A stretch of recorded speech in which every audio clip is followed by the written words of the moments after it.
ये पैगाम है भारत के हर कंटेंट क्रिएटर के नाम। जय भीम बड़ा सीधा हंसी, जय भीम। जय Bhim app available on the play store and Apple app store now.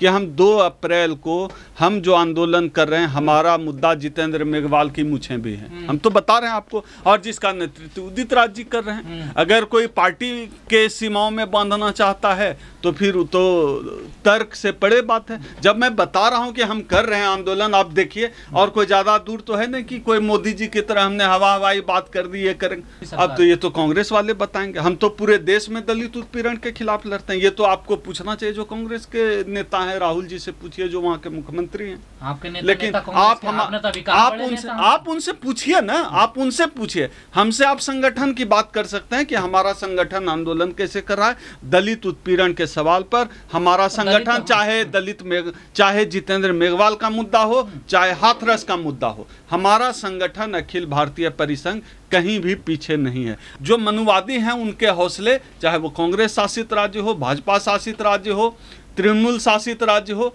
किसी का भी शासन हो, जो मनुवादियों के हौसले हैं, वो भाजपा जब से सत्ता में आई है उनके हौसले बुलंद हो गए हैं। वो कानून व्यवस्था को नहीं मान रहे हैं, कानून व्यवस्था को धता बताकर वो काम कर रहे हैं। आप सोचिए, जब देश का प्रधानमंत्री ही नफरत भरी बातें करता हो तो उस देश में, चाहे वो किसी राज्य का हो, किसी भी पार्टी का शासित राज्य हो, जब प्रधानमंत्री नफरत करने वालों को, हेट स्पीच देने वालों को ताकत देता हो। अभी देखिए सुप्रीम कोर्ट ने क्या किया। सुप्रीम कोर्ट ने कहा कि मुस्कुरा वो अपराध की बात की गई तो मुक्त कर दिया भाजपा के नेताओं को।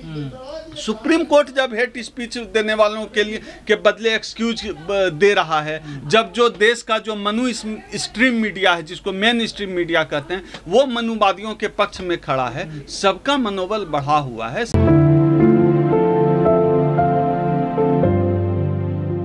दलित उत्पीड़न के मुद्दे पर दलितों के साथ खड़ा है। हम हमेशा, चाहे कोई भी, किसी भी पार्टी की सरकार हो, किसी भी राजनीतिक दल की सरकार हो, किसी भी राज्य की सरकार हो, अगर बात दलित उत्पीड़न की हो, अगर बात दलितों की अस्मिता की हो, अगर बात दलितों के आत्मसम्मान की हो, बात दलितों की मूंछ की हो, तो हम लोग दलितों के साथ खड़े हैं। तो जितेंद्र मेघवाल हत्याकांड पे आप लोगों ने क्या किया? जी बिल्कुल, हम लोगों ने स्टैंड लिया लगातार। उसके लिए हम लोगों ने जो है जगह जगह जहां चिट्ठी लिखने की बात थी, हमने SC कमीशन का दरवाज़ा खटखटाया। न्याय के लिए हम लोग जो भी संवैधानिक तरीके से कर सकते थे हम लोगों ने किया है। अभी 2 अप्रैल 2022 को हम लोग जो जंतर मंतर पे आंदोलन करने जा रहे हैं, उसमें यह मुद्दा भी है कि किस तरह भाजपा जब से केंद्र में आई है तब से देश भर के मनुवादियों का मनोबल बढ़ गया है, और मूछ रखने पर भी हत्या की जाती है, घोड़ी पर चढ़ने पर भी पीट दिया जाता है। तो हमारा वह मुद्दा है। अब देखिए, जो राजनीतिक दल से संबद्ध ट्वीट है, जैसे कि वो परिसंघ के राष्ट्रीय अध्यक्ष होने के साथ साथ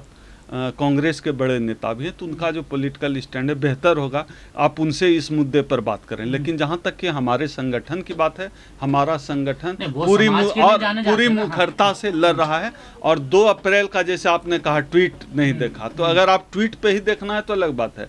2 अप्रैल का जो आंदोलन है, उदित राज जी के ही नेतृत्व में 2 अप्रैल का भी आंदोलन होना है, जिसमें वह मुद्दा भी उठाया जा रहा है। और हम लोग लगातार अपने संगठन में भी उस मुद्दे की बात करते हैं। और 2 अप्रैल के आंदोलन में भी उदित राज जी के ही नेतृत्व में आंदोलन है, जिसमें इस मुद्दे हम सड़क पे उस हम 2 अप्रैल के मुद्दे पर, हम जितेंद्र मेघवाल के मुद्दे पर भी सड़क पर हैं। अब बताइए, आप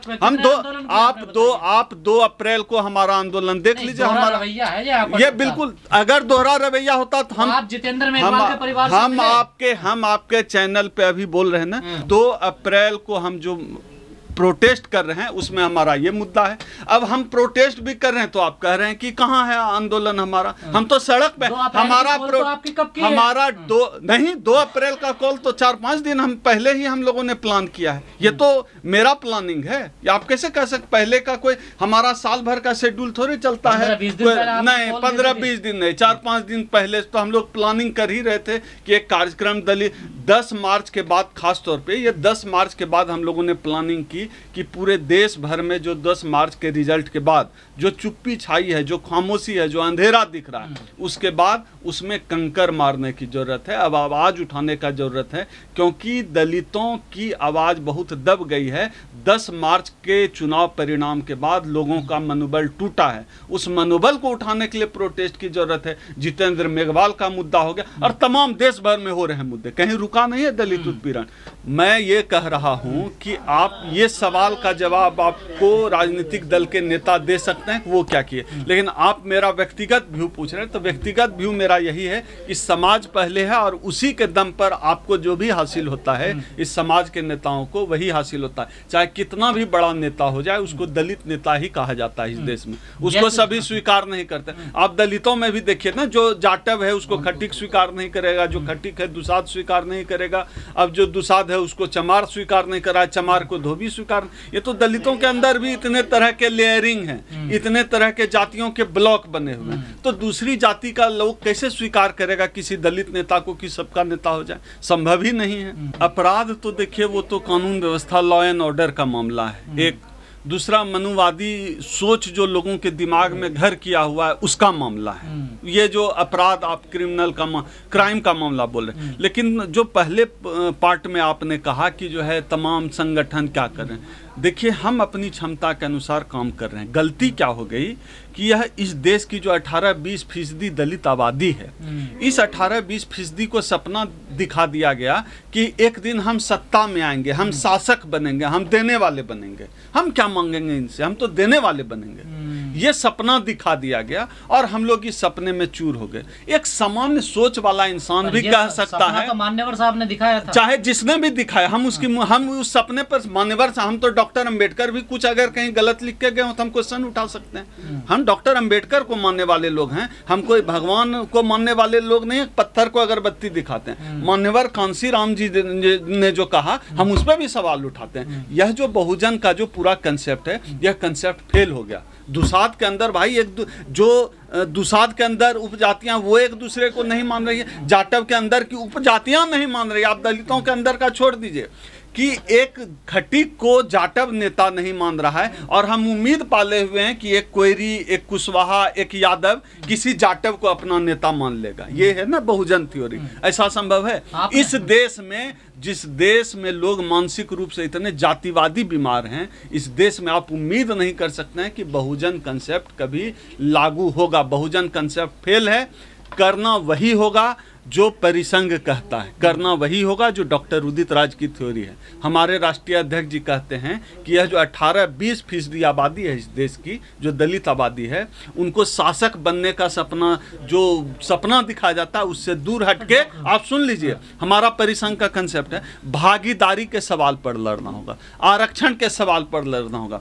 आरक्षण के मुद्दे पर एकजुट होके, भागीदारी के मुद्दे पर एकजुट होके अपनी हिस्सेदारी खोजनी होगी, तब आप बार्गेन करने की भी स्थिति में आ जाएंगे। क्या हुआ?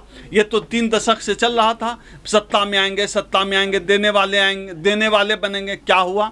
जो कुछ था आरक्षण के रूप में वो भी खत्म हो गया, वो भी गर्त में चला गया। जितने सरकारी उपक्रम थे सब बेच दिए गए। यही तो हुआ। हासिल क्या हुआ? आप बताइए क्या हासिल हुआ? यही तो हमने हासिल किया है। तो जो परिसंघ का जो एजेंडा है कि आरक्षण के लिए लड़ो, भागीदारी के लिए लड़ो और निजीकरण के खिलाफ मोर्चा खोले रखो और एक बड़ी शक्ति बनकर उभरेंगे, तब हम किसी से भी बार्गेन कर सकते हैं।